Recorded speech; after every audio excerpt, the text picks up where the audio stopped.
Welcome to United Shades of Gray, Conversations of Race in America on WSGW. Now, here is your host, Kareem Bowen. Good evening, ladies and gentlemen. Welcome to another edition of United Shades of Gray, Conversations of Race in America. I'm excited to be with you all on today. We've been having some great conversations over the past few months, and we're going to continue. We have a very interesting show today that I'm excited. So why don't we start by bringing all of my people in today? Where my people at? Let's bring in Mark Bassett. Mark, the co-host here. How you doing, Mark? Wow, you went out of order. Usually we go with John. I'm doing great. I know. Hey now. So good to Mark. How you been, buddy? I'm doing great. I had my snowblower out this morning for the first time in quite a while. So. And hey, we have been doing pretty good it relates for Michigan. Yes, I couldn't complain about the little stuff we got today.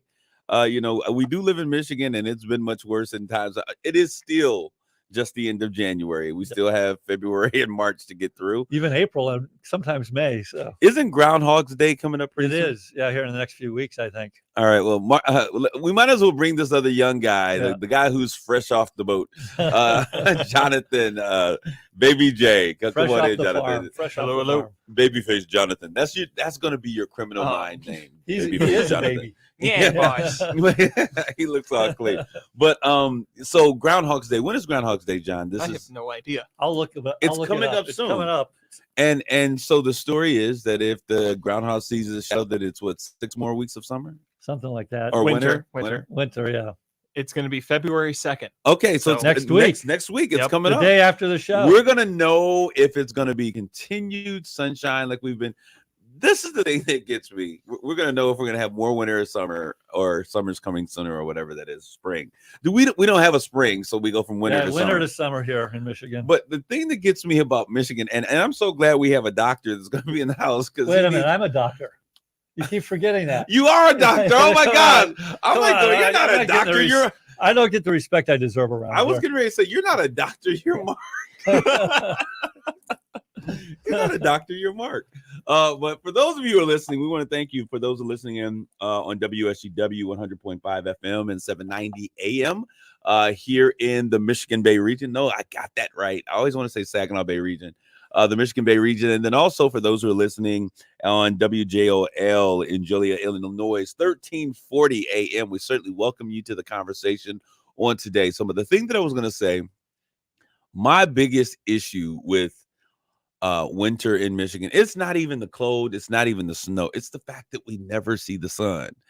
And it drives me bananas. And so like the one day I think we saw the sun for like 3 hours, and I was so excited. I was like, hey, the sun's out, and then it was gone again. You need to buy one of those lamps that put the we've talked about this before. I call it, Mary's got one, I call it the magic lamp. We talked about it because we can ask Travis about it when he jumps on. Yeah, you were saying that Jonathan needed one of those things. He's getting a little patient. But hey, you know how we do. We're going to bring in our guest today, and you guys behave. Is Travis Pashak, I think it is. Am I pronouncing it correct? Dr. Travis Pashak, I believe. Pashak. Yeah. Dr. Travis. He can correct us if that's not correct. He can correct us if we're not. You're absolutely, if we're not correct. Associate Professor of Psychology, clinical psychologist, professor at SVSU. He's teaching classes in psychology out there. So good to have you. Could you please, first of all, correct us on your name? Mark got it right, actually. So it's Pashak, like a chic razor, I guess. Yeah. Hey, leave it to the white guy to get it right? You know the white names. All those consonants and vowels, okay, here we go. But it's great to have you, Doctor.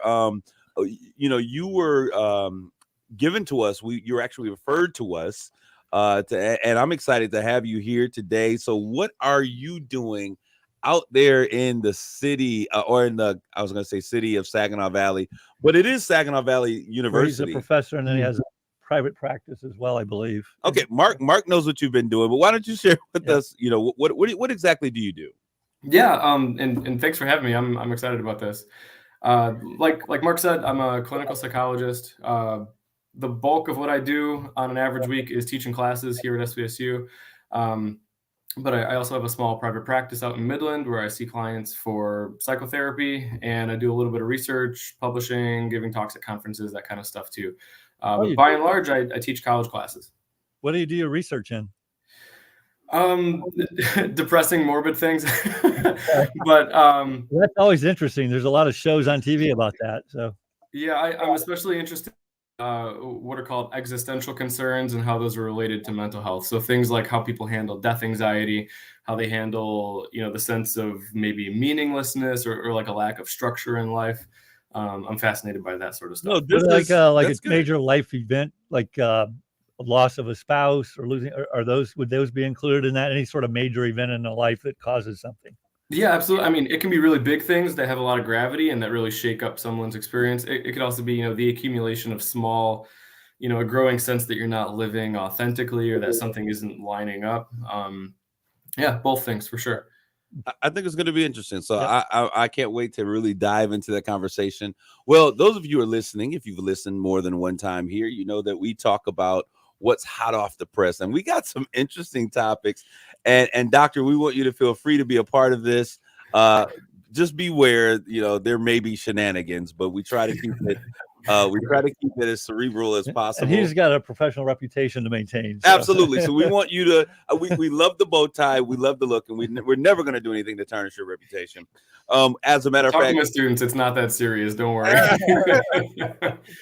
I want to talk about this because I think it's really interesting, and I don't know if you guys have heard about the Tyree Nichols situation, the young man in Memphis, 29 years old, that had an altercation with police officers, 5 officers in it, and there seems to be there's some EMS, maybe fire workers, what do you call it? Firemen?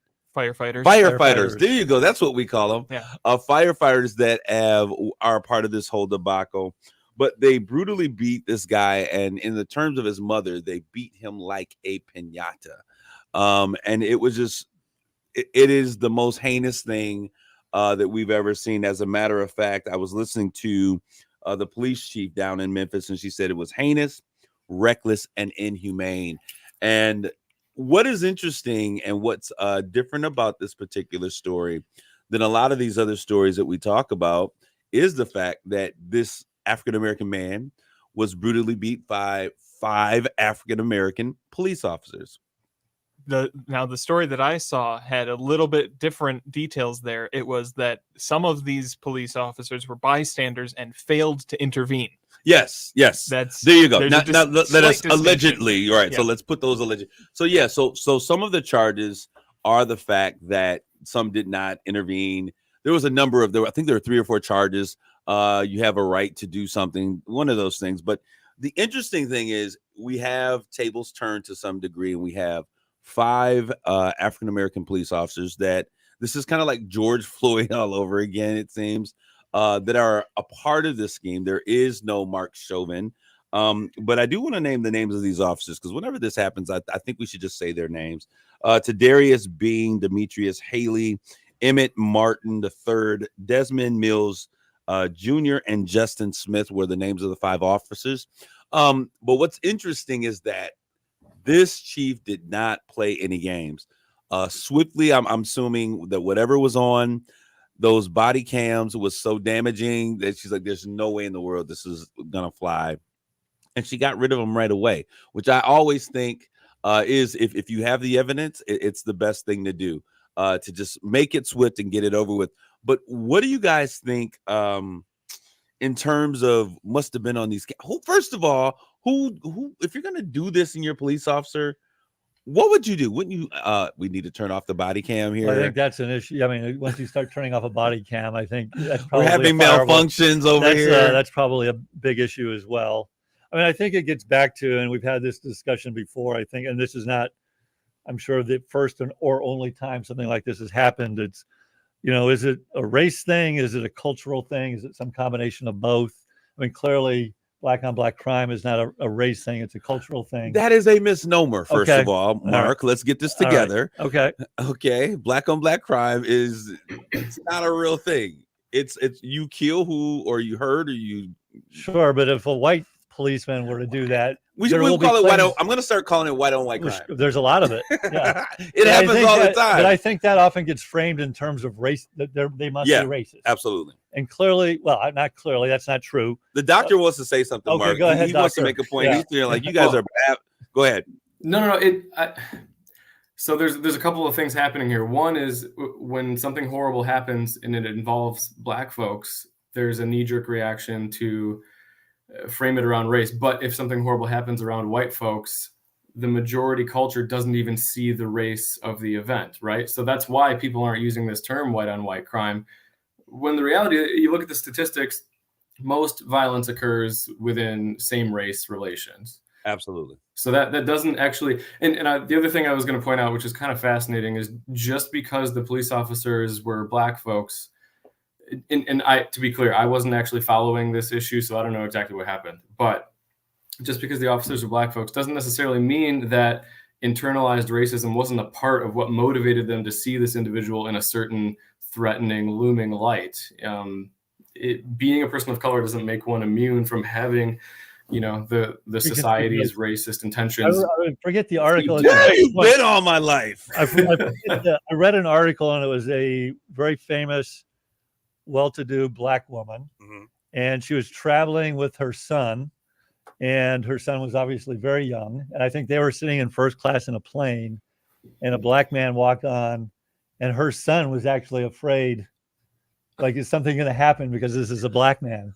To Where's she raising her kid at? No, well, that in to Iceland. Her, no, but that to her, they were probably living in a predominantly white. I got you. Upper middle. That upper happens. class. We sometimes.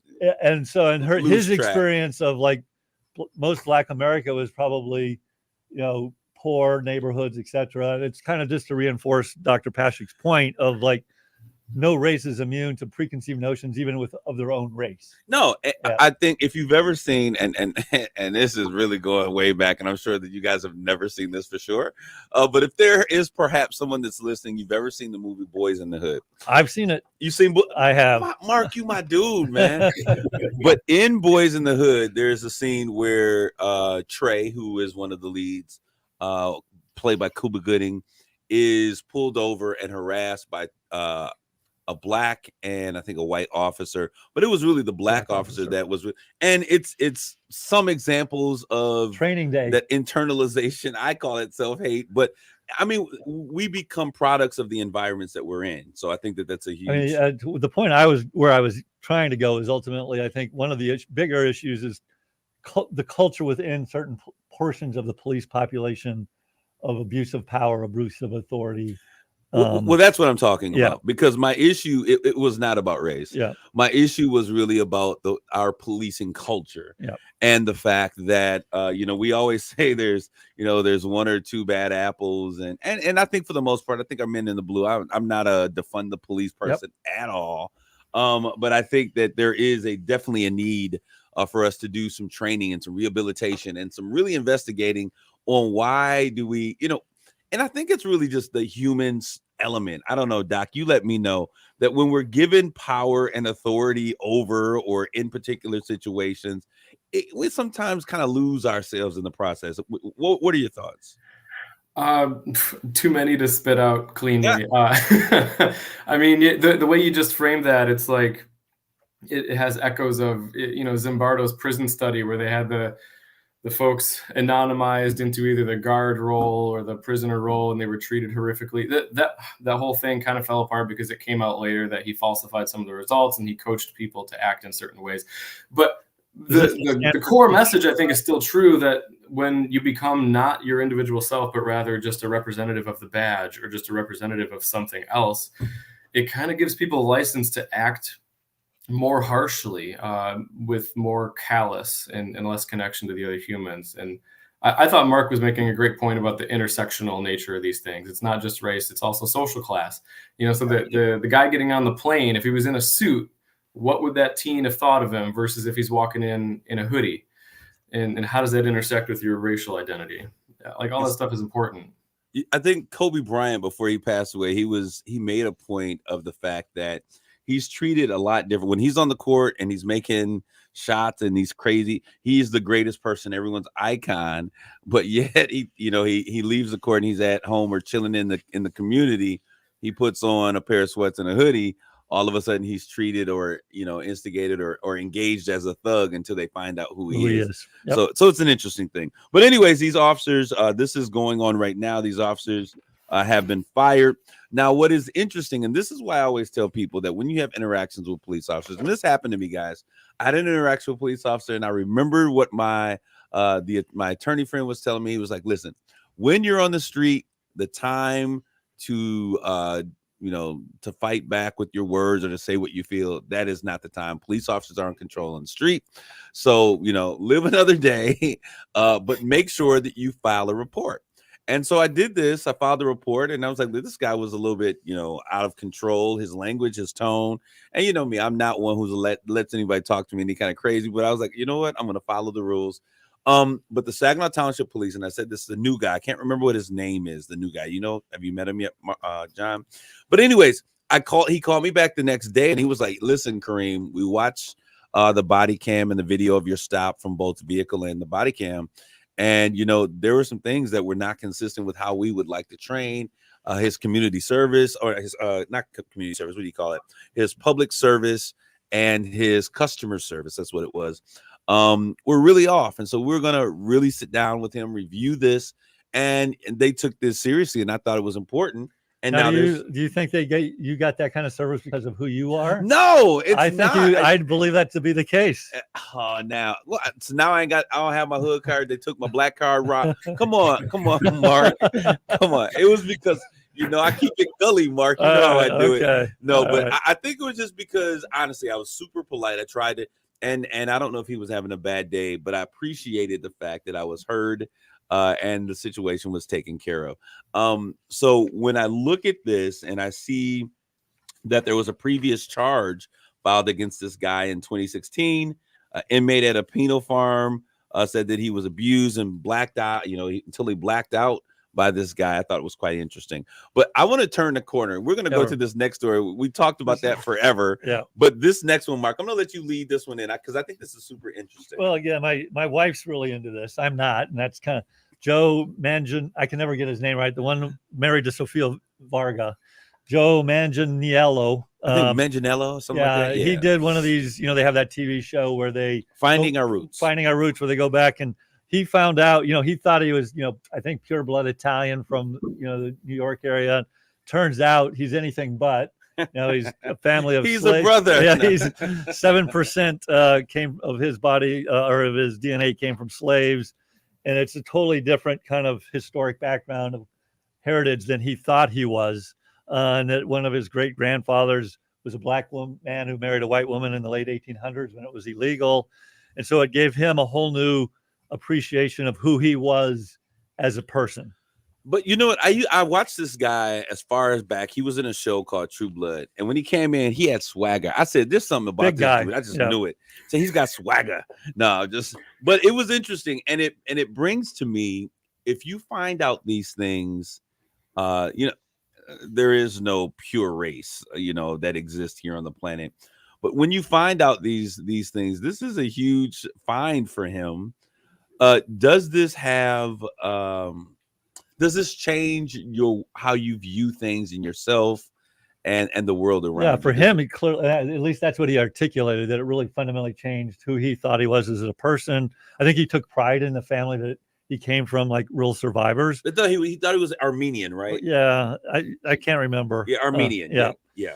Anyway, for me, to be honest with you, my wife's really into this as well. She does all her genealogy. We've done this DNA testing. She's always looking at it. I don't really care. Like if I found out I was 7% black, I really wouldn't care. What would you do if you woke up tomorrow and found out? I would be like, I don't care. Because ultimately I am who I am. And just because like a distant relative 3 generations before was a slave, that doesn't change who I am today. And it's kind of like, it has no impact on me. And so I did find out I'm like 1% Native American, but it's like, so what? Okay, great. My wife, though, it's a big deal. Clearly to Joe, it was a big deal. Sounds like to you, it would be very important. It would be a big deal. Yeah. I'm not surprised that there is, there are European descendants that are a part of my heritage. That is, not without surprise. I wonder if it was Thomas Jefferson. No. This guy. But I think it's interesting. What about you, Jonathan? If you woke up tomorrow and found out you were a black man, what would you do? I don't know.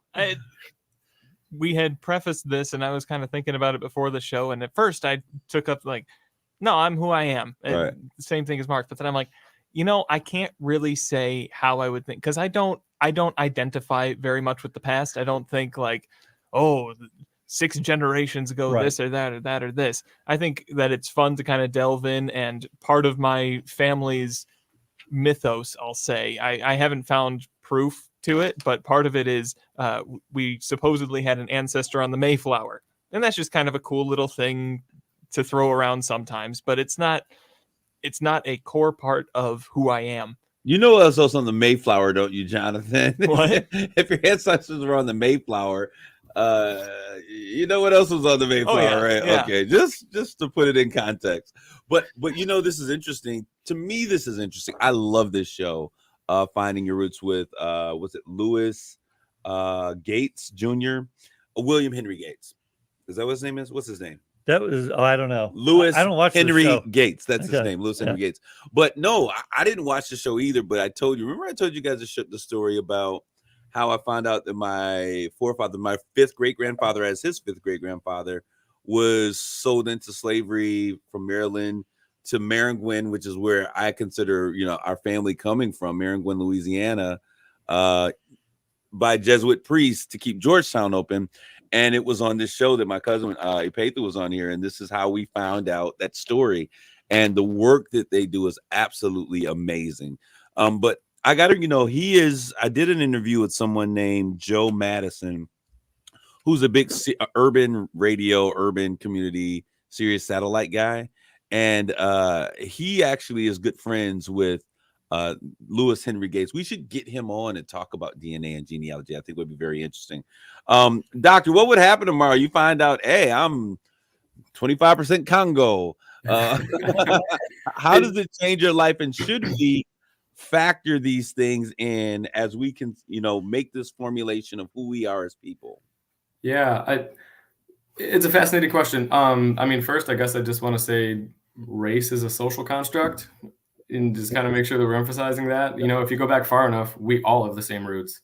So, like, what period in time is it that we're really emphasizing, and why? Like, why is it that 1,000 years ago is the point at which we're fascinated by? And it's like, oh, this is the separation. And but to be fair, my family had sort of a similar thing happen. Our narrative lore is that we're all Polish. I took 2 years of Polish in college, trying to get more in touch with my roots and the language and everything. And then my wife and I do the what is it, 21andMe or one of the saliva test things, and it comes back and says I like negligent percent of that part of Europe. It's more I'm closer to being like English and Welsh.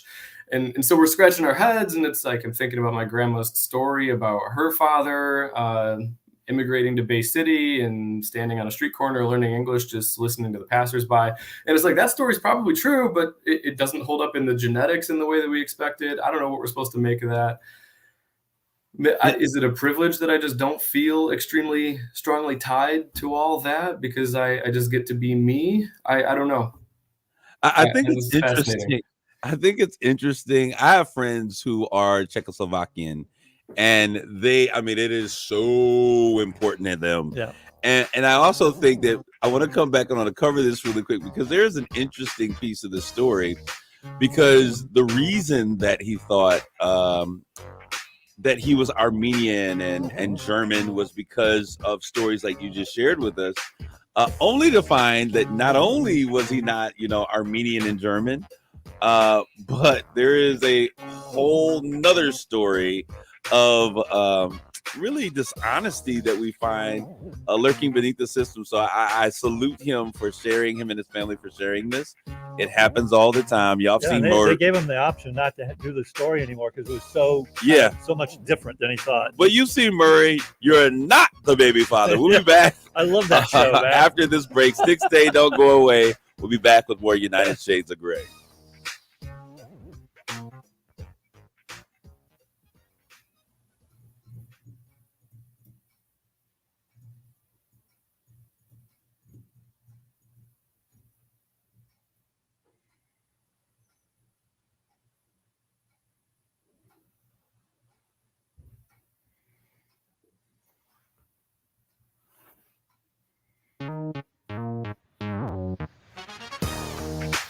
You're listening to United Shades of Gray on WSGW. This is Kareem. We're back with more United Shades of Gray, conversations of race in America. We have with us the usual suspect, the guys that are always here, John B., the producer, Mark Bassett, and we also have in the studio with us Dr. Travis Pashik. There we go. And it's not that hard. Come on. I just want to make sure that we get his name correctly. I appreciate it. I thank you, sir, and I appreciate you being here. You showing these white guys and giving them some real culture and some real flavor in this discussion. I appreciate you, my man. By the way, before I get to going back to where we were, have you had the opportunity to meet Dr. Dawn Hinton? Yeah, she's wonderful. She is absolutely wonderful. And when you were saying some things earlier, I was like, yeah, I like Has she been on the show? I can't remember. She has been on this show sat before. Right here? Yeah. Yes. Okay. She was like, I don't think that I should be the one. I was like, oh, here we go. Yeah. No, but she's an amazing friend, and I absolutely love her. But before we went to break, we were talking about Joe Manganiello, and we were talking about how the story of, why he thought that he was Armenian. And, it's funny how we have these lessons in history or these family anecdotes that we have. He finds out that that's not so true. The guy you thought was your grandfather isn't really your grandfather. Is that how I plagued out, or your father, or however that was? Great grandfather, fifth great grandfather, or something of that nature. Yeah. Wasn't really the man. You don't have that DNA, Manganiello, the DNA. And you think about your name. Could you find your name is not really your name? That's something that I think is a bit different. Like if something happening, what, Bowen, you really aren't a Bowen. What? Yeah. And so he finds out this entire story. So that's going to be something interesting to watch. It's going to be in this season 6. I think it's episode number 9 of Finding Your Roots with Henry Louis Gates. That's the name. But we're going to turn the corner. For those of you who are listening to this banter that we've had going on here today, we're going to become a bit more academic in our standing here today. And we're going to talk a little bit about health and happiness and coping with stress.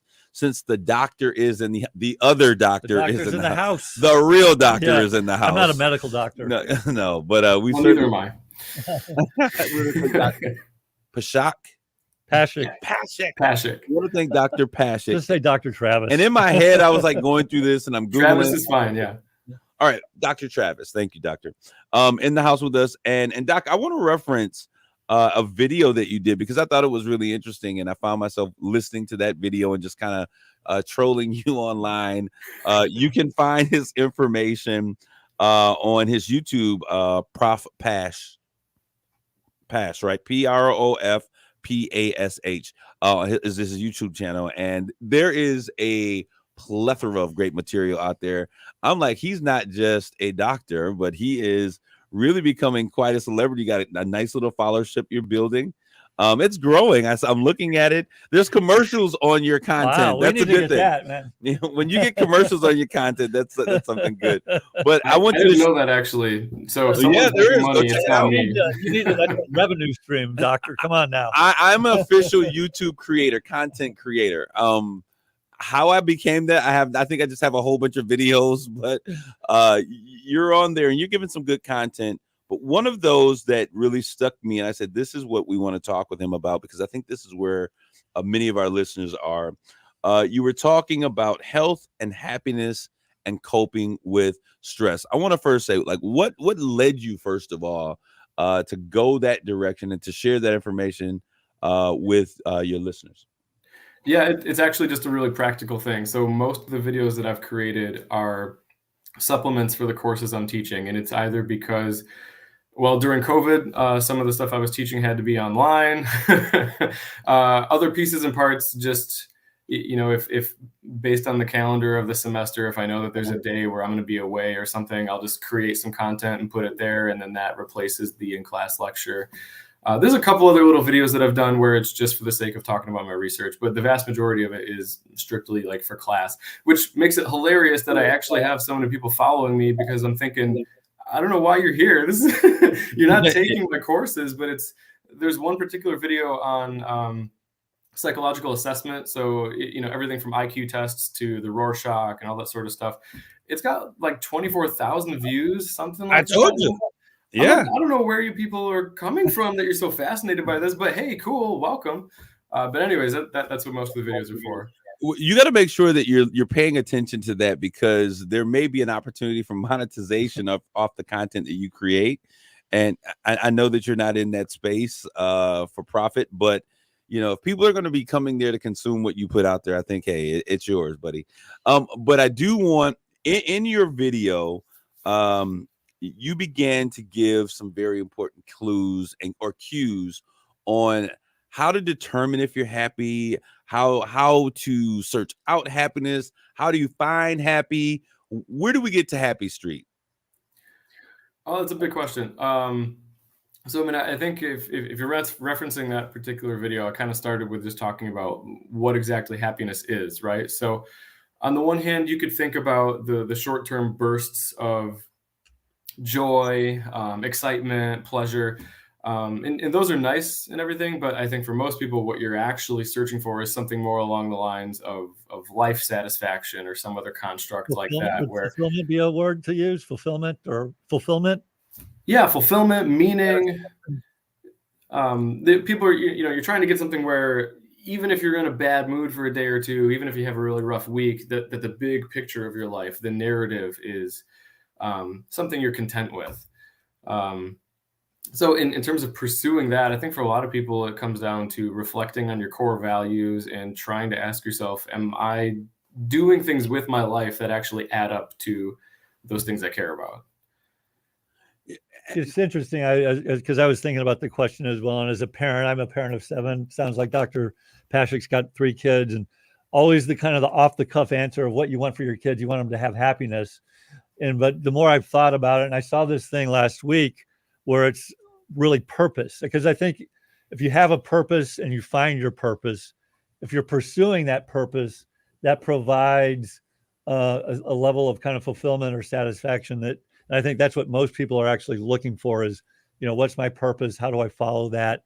And am I actually making a difference in the world around me?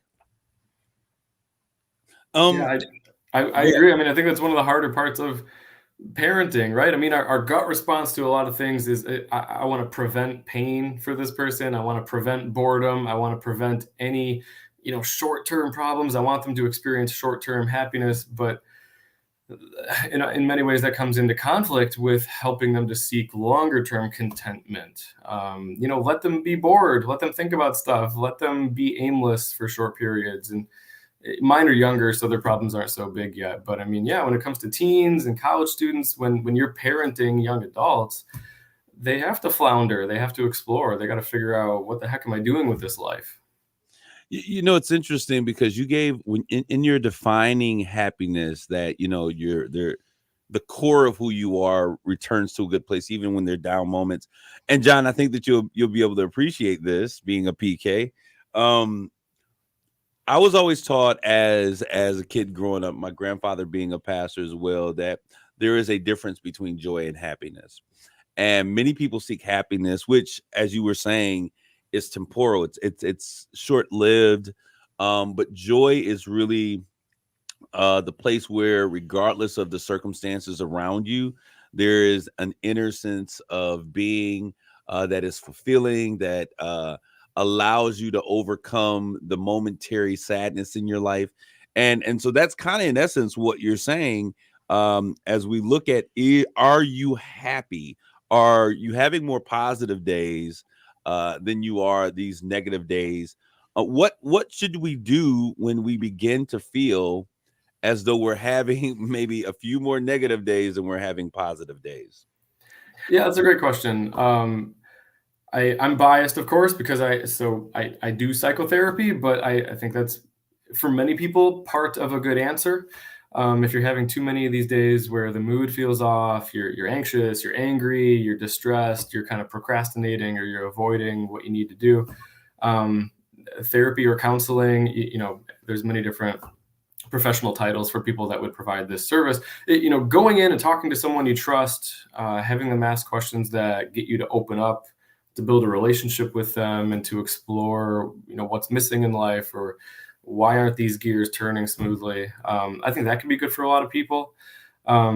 I guess I'm also sort of like hesitating as I'm saying some of this too, though, because I feel like I'm centering the personality and like the psychological part of this, when really it's a whole biological, psychological, and sociocultural spectrum of stuff that's all relevant. Part of being happy is living in a place where you're not going through a famine or you're not at war.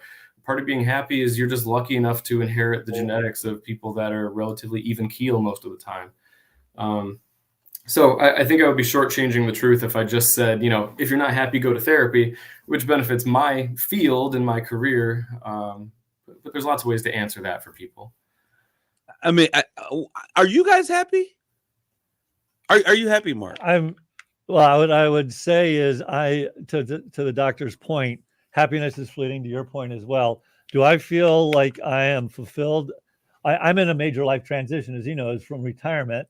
I'm in a journey. Generally speaking, I'm happy or fulfilled, or I'm trying to fine tune what my purpose really is. I think, as you know, I was retired to work on my relationship with my wife, my kids, God, and see if I could find a way to make a bigger impact in the community rather than just being the CEO of a company. And I think I've got mixed feelings of where I'm at in that journey. Some things I'm further along than others, but I'm in that transition stage. Generally speaking, I'm happy, I guess. It's a long answer, but I am blown away, Mark, though, at how you embrace this change. It's amazing to me just watching. Like, I was like, he's gonna be neurotic. There's no way he's gonna make it. And you just kind of like, hey. Well, that's one of the things I'm proud of. And to Dr. Pashik's point, I've been very open about this. I've been seeing a therapist since 2016, I believe. And that's who recommended Travis to me. And while I probably need it much less today than I did then, I still see that person because it's invaluable for me anyway, to be able to have someone I can speak to without any fears of, I'm in a really close, it's not my wife, it's not a close personal friend, so I can be really transparent. That being said, it is a very intimate relationship in a sense with your counselor or therapist. And he's helped me through this transition. And I actually, because you see how many people actually die within a couple of years of retirement, it's a crazy number. Wow. How I do feel like I've handled that transition fairly well. So Jonathan, are you happy? I had this conversation fairly recently, actually, and pretty much everybody in my family started just asking each other that question last month. We just sat down and we asked each other that question. Are you happy? You happy? Yeah, really. And we had a really deep discussion about it. And I think my answer to that is I don't like the word content, because that puts in my mind that I'm happy right where I am.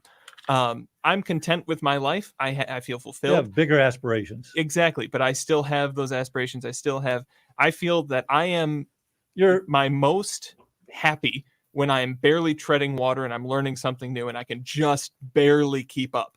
And the second that I kind of start to find my footing, I get bored. You're in a growth phase. You're a young guy. You have high aspirations and you want to constantly stretch and grow yourself, which is great.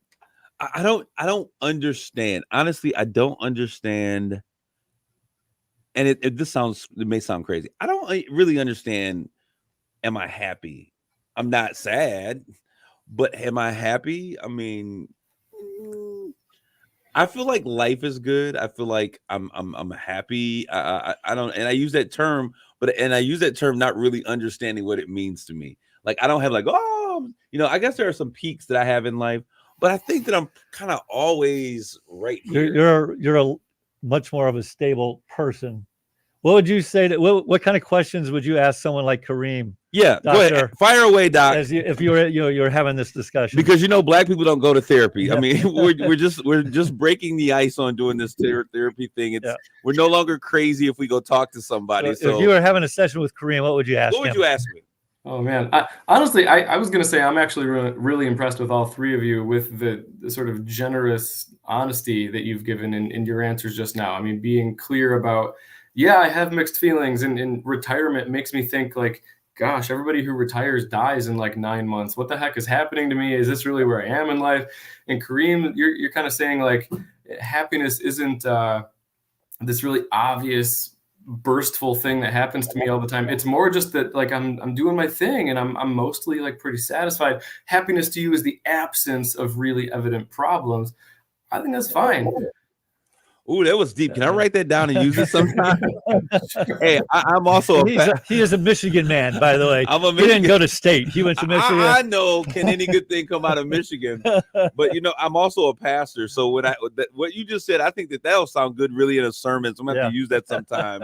That was really good. Hurry up and trademark that. By the way, you made the point that, well, okay, for one thing, like in what ways do happiness and therapy intersect? And, Mark, it's so cool that you're open about your therapy journey and that you've been doing this for a long time and how useful it's been to you. I don't think the goal of therapy is necessarily like, let's get you happy all the time, because often it's like, hey, let's have you do things that are scary. Hey, let's have you do things that cause conflict but are truer to yourself. Hey, let's have you do things where you're examining some of the most painful parts of your past, but you're making sense of it, you're organizing it. So to sort of equate like the therapy journey with just being a short-lived happiness-seeking endeavor, I don't think that's quite right. Not to say that that's what you meant by it.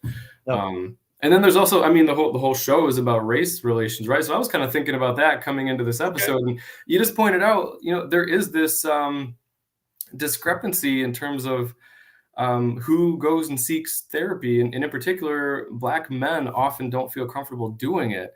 Why is that? There are stereotypes that say you shouldn't need it. You should instead go to your pastor, or you should pray harder. There are stereotypes that say this makes you weak. And I mean, I don't know, if I have the ear of mid-Michigan for even half a second, I just want to be like, hey guys, it's okay. This does not make you weak. This is good for you. This is a part of healthcare. In my generation, I mean, you're quite a bit younger than I am, doctor, 20, 30 years. It was really a stigma to say I got to go see a psychiatrist or a psychologist. Like if I was in my 20s or 30s, it's much less today, at least in the white community. I think in the Black community, there's still that stigma. I still remember, like I vividly remember having conversations. We would see things on TV, and some woman would go or a man would go, and they would talk to the psychiatrist. We were like, the white people problems. Like Black people ain't doing that. Like you're gonna pray about it and you're just gonna keep it moving. But the reality of it is, I do have some family members that have gone. And, so our understanding of it is different. But I'll tell you, we spend more time talking to pastors and religious entities, religious officials, than we ever would to a doctor, psychologist, psychotherapist, or any of those things. And I think that is something that is a very big, I think it's something that is a very big part of our community, that we think that the answer to your issue lies in your ability to trust and have faith in God's word, versus you just needing someone to just kind of help you to talk through and listen through, work through those issues. So that's interesting that you brought that up, doctor, because I think I see that. The reason I went was I was struggling a lot with a really negative self-image. And I had all these really troubling phrases and kind of imagery about myself. And, through my journey, it was really learning to become much more balanced about who I was, and not being, so no matter what I did, I was a failure. I was a bad husband. I was a bad father. I was a bad friend. I was one of the top leaders in Dow, but it was a failure professionally. I mean, it was just crazy. See, this is the guy. Okay. This is how we became friends, because like how I view myself, I don't know. You may need to sit me in a chair and have another conversation. I don't I like me. Like I really and genuinely like who I am. And so when I meet Mark is we are very alike in the fact that we're very direct in our communication. We're compassionate about some things, but how he sees himself is so different than what I see when I communicate with it's and so it blows me away when he shares those things, because that's not the person that I see that I communicate with or that I call friend. Yeah. So doctor, what do we do? How do we fix him? Well, I mean, it sounds like Mark's doing a pretty wonderful job working on himself. I you to be able to say these are the ways in which I hurt and I'm working on it and I'm growing. I mean, I think that's brave. I think that's awesome. The Kareem, the fact that you can say like, I like myself, you possess a happy, healthy level of narcissism, and that's a good thing. and careful, when I say narcissism, I'm not diagnosing. I'm not. Doctor, you got to watch what you're saying here, because you're proving a whole bunch of people right now. Oh, we got to delete this. Stop. No. Like everything is a spectrum, right? I mean, so sure, on the real extreme cases, you've got cult leaders and stuff. But as with anything, it's like you're in the happy functional zone where it's comfortable, and I believe in myself. I like myself. If me was another person, I would be friends with that person. I mean, that's good. That's what most of us should aspire to. Well, yeah. Okay, Doc. This show has taken a turn that is. There are a couple of things that I'm thankful for today. I'm thankful that some people that are normally in the stream were not available and are tied up. I'm so glad the Mother Walker, who happens to be my mom, is not in the stream. Because now I know two narcissists, Donald Trump and Kareem. No. That's okay. I'm not stretching the category that far. That's okay. I think you need to explain what self-love. He means you have the appropriate amount of self-love versus me, who basically my thing was like, no one really likes me. No one really finds me interesting. You have the appropriate level of self-love and self-realization of who you are and the strengths you've got. And Mark, I don't understand. You know what's funny about him, and since we're talking about this, and not to take your job, Doc, because I never could, but people actually like him. Like when he goes to places and he's talking with people, people are intrigued by who he is, what he says. Yeah, and I don't believe that anymore. Like I've gotten through that. That's 5-6 years ago. Okay. That's what I believed. Like no one really likes me. No one really finds me interesting. They want to be around me because I help them. I'm a lot of fun to work with. I develop them. But if it wasn't for that, they wouldn't like me. Doc, we got about 2 minutes. I want to give you, I'll give you 2 minutes really to just give us some things that we need to take, some indicators that we may need to do some work on ourselves if we're not in a place that we're feeling, and then maybe where they narcissistic. Can go. Yeah. Help us. Oh man. Okay. I mean, I think you've done a nice job already of just kind of laying the groundwork of like, what does it mean to pursue happiness? What does it mean to pursue stability? And if people are really feeling like, okay, that's not where I am, maybe they have an inner monologue that sounds like where Mark was a few years back, where it's, I can't stand this person. I'm a fraud. I'm an imposter. I'm no good at anything. I'm a piece of garbage. Take those things seriously as an indicator that maybe just like any other form of health, if you kept saying, man, my knee hurts, you'd go and have it looked at. Go and have your mind looked at. There's people get worried that it's this enormous commitment, that there's permanence to being diagnosed, and that is going to live on some chart forever and come to haunt you. That's not what therapists are here for. We're not here to brainwash. We're not here to strip away what makes you unique and interesting. It's a sounding board. It's a space to try and figure out what are these internal conflicts that I'm wrestling with, and could I bring some peace to them? And it's one of many answers to how people can get better. I don't think that you have to pick one or the other when it comes to, say, pastoral care. I don't think that you have to pick one or the other when it comes to like, I'm going to get some of my aggression out at the gym. Try a variety of things and see what seems to click for you, what seems to help. Obviously, I believe in therapy. And in terms of where to get it, lots of places, Google. I mean, we're all over the place. If you're looking for a psychologist in particular, the APA has a psychologist locator website that you can plug in by zip code and specialty. Lots of options. Well, Dr. Pashek, we certainly thank you for your time and attention. And for those of you out there, an hour goes by so fast. Thank you for your attention and your listenership. This is Kareem, Mark, and John signing off. God bless you all. Grace and peace.